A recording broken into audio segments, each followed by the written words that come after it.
questão não é certo e errado, não. A questão é mudança de percepção. Antes da cruz, as pessoas não estavam erradas em falar que estavam no pecado. Quando é chegada a informação do que Cristo fez, aí sim. Não é de certo, é a percepção lá. É o estado de errado, de pecador, para livre. O negro, por exemplo, eles eram escravos antes da princesa Isabel. Legalmente era certo isso, falar que era escravo. Não é errado. Então mudar da situação de escravo para livre não é uma mudança de certo e errado. É uma percepção de momento. Pós princesa Isabel, eu tinha que me arrepender que eu era livre. E o branco também. Ele tinha que se arrepender, o branco também. Que o negro não era mais escravo. Não é a questão que não era certo ou errado. É questão de situação atual. É chegado o reino, ou seja, o branco, vem cá. Você precisa mudar de entendimento. Por quê? Porque é chegado o reino da carta de alforria. Agora, por causa da princesa Isabel, você não pode falar mais que o negro é escravo. Antes, estava certo, entre aspas, falar que o negro era escravo. Agora é errado. Por quê? Tem uma nova lei. Então precisamos nos arrepender. É igual ao governo. A gente tinha a percepção que o governo era o Bolsonaro, e era. A gente se arrependeu por causa da eleição. Por causa da eleição que diz agora que o governo é Lula, eu tenho que falar, o presidente é Lula. Os fanáticos que dizem que não, que é Bolsonaro ainda, porque eles não se arrependeram. Mas a questão aí, a questão não é se Bolsonaro é certo ou Lula é certo. A questão é a lei em vigor diz isso, que o presidente é Lula. Então a pessoa que acha que o presidente é Bolsonaro precisa se arrepender. Falar que agora que o presidente é Lula. E é mais ou menos por aí. Então isso que o nosso irmão René colocou aqui é uma analogia que ele fez com a abolição da escravatura. E é uma analogia feita de uma forma totalmente coesa, que não abre dúvidas nenhuma para ninguém. Porque o que Cristo fez na cruz simplesmente aniquilou o pecado. Está escrito nas Escrituras, está aqui, ó.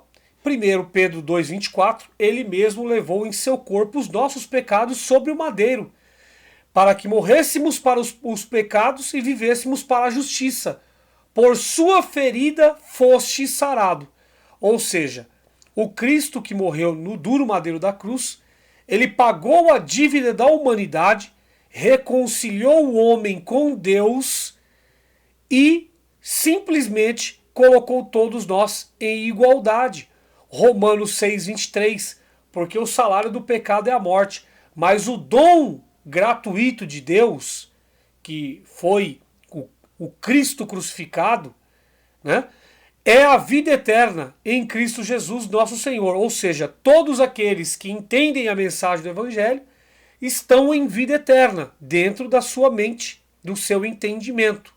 Agora, todos aqueles que estão debaixo da lei, eles têm a salvação, porém, a mente deles estão debaixo de uma condenação, estão debaixo de uma maldição, na verdade. 2 Coríntios 5,21, aquele que não conheceu o pecado, ele o fez pecado por nós, para que nele fôssemos feitos justiça de Deus. Então toda a humanidade foi feita justiça de Deus por causa do sangue imaculado de Cristo Jesus vertido naquela cruz. Tá? Colossenses 1:20 ao 22. E por meio dele, foi o Cristo crucificado, reconciliasse consigo todas as coisas. Não é meia dúzia de coisas, não são metade de coisas, não. Todas as coisas, foi reconciliado consigo todas as coisas, tanto as que estão na terra, como as que estão nos céus, fazendo a paz pelo seu sangue da sua cruz.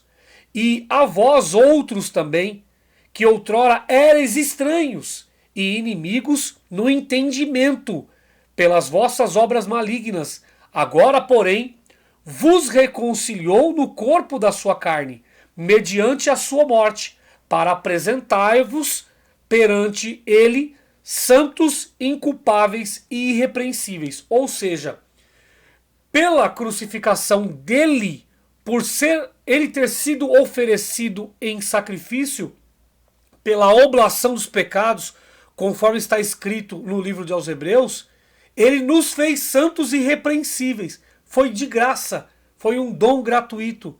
Ou seja, toda a humanidade está debaixo daquilo que Cristo fez naquela cruz. Reconciliou a todos, sem pedir nada em troca. Então, em espírito, nós estamos limpos diante de Deus. Tá? Efésios 1:17, melhor, 1:7. Nele temos a redenção pelo seu sangue, a remissão dos pecados, segundo a riqueza da sua graça. Todos os pastores, eles vão pregar o contrário disso. Eles vão falar para vocês que você precisa mudar o seu comportamento para você poder ser salvo, para você poder ser limpo, para você ser justificado diante de Deus. Mas isso é uma mentira. Nós devemos mudar o nosso comportamento, sim, para viver uma vida em paz nessa vida terrena. Ser o melhor marido, ser o melhor pai, o melhor profissional no trabalho, o melhor vizinho, o melhor parente. Nós temos que ser melhores pessoas, sim. Nós não devemos tirar a vida de ninguém, não devemos mentir, não devemos cobiçar, não devemos... Enfim, não devemos. Mas não para ser salvo, porque o mérito da salvação é somente o que Cristo fez na cruz, e nós vivemos na dependência daquilo que Cristo fez. Agora, nós devemos sim praticar obras boas nessa vida para viver uma vida de tranquilidade e de paz terrena. Vocês não vão escutar essa mensagem que eu estou falando aqui e que o irmão René colocou. Vocês não vão escutar Augusto Nicodemos falando. Vocês nunca vão ouvir falar o Franklin Ferreira, o Mauro Meister, o Heber Camargo, o Hernandes Dias Lopes. Vocês nunca vão ver esses caras falando isso. O Luiz Saião, o Ricardo Gondim, o Wilson Porte Júnior, entre outros pastores. Vocês nunca, o Paulo Júnior, por exemplo, vocês nunca vão ver, nunca vão ouvir esses pastores falando isso, porque eles vão dizer que é heresia. Eles vão falar para vocês que vocês precisam se santificar. E quando eles falam santificação, simplesmente é a mudança do comportamento, ou seja, Deus fez alguma coisa para você de graça e você tem que pagar com santificação, ou seja, com trapo de imundície. As nossas maiores obras de justiça são trapos de imundície diante de Deus. E Paulo, ele dizia que isso é esterco, porque você está colocando lei, está colocando fermento naquilo que foi feito de graça por você. Pela lei ninguém consegue ser justificado, pelas obras da lei, pelo mérito humano. Mas você vai ver todos esses pastores pregando que você precisa cumprir lei para você ser salvo, para você não perder a salvação. Isso é uma mentira. Isso aí é um falso evangelho, isso é um engano. Por isso que Jesus de Nazaré ele falou: meu fardo é leve, meu jugo é suave. Tá? Então, tá aqui a mensagem do evangelho pura, cristalina. Então, antes da cruz, todos eram pecadores. Depois da cruz, nós entendemos que nós não somos mais pecadores, porque nós entendemos a mensagem do evangelho que transformou a nossa mente, santificou a nossa mente. E hoje nossa mente é santificada porque nós vivemos na dependência daquilo que Cristo fez. É a mesma coisa da carta de alforria para o negro. Foi assinada pela princesa Isabel. Todos aqueles que antes da carta estavam ali, todos aqueles entendiam que o negro era escravo. O branco entendia que o negro era escravo. Certo? Depois da assinatura, o comportamento da mente mudou e tem que mudar a todo instante. Né? Então, O branco já entendia que o negro era igual a ele, e o negro também entendia que ele tinha direitos e deveres iguais aos brancos, certo? Então é assim que funciona a mensagem do evangelho. É a mudança de entendimento, é a metanoia. E você precisa entender essa mensagem para você sair da dependência da religião, da droga chamada religião, e você entender que você já foi limpo, você já nasceu limpo por causa do sacrifício de Cristo. Você só precisa tomar posse que você é filho de Deus, reconciliado, e sair do sistema religioso, porque esse sistema religioso ele escraviza a tua mente. Beijo no coração, fique com Deus, até o próximo vídeo.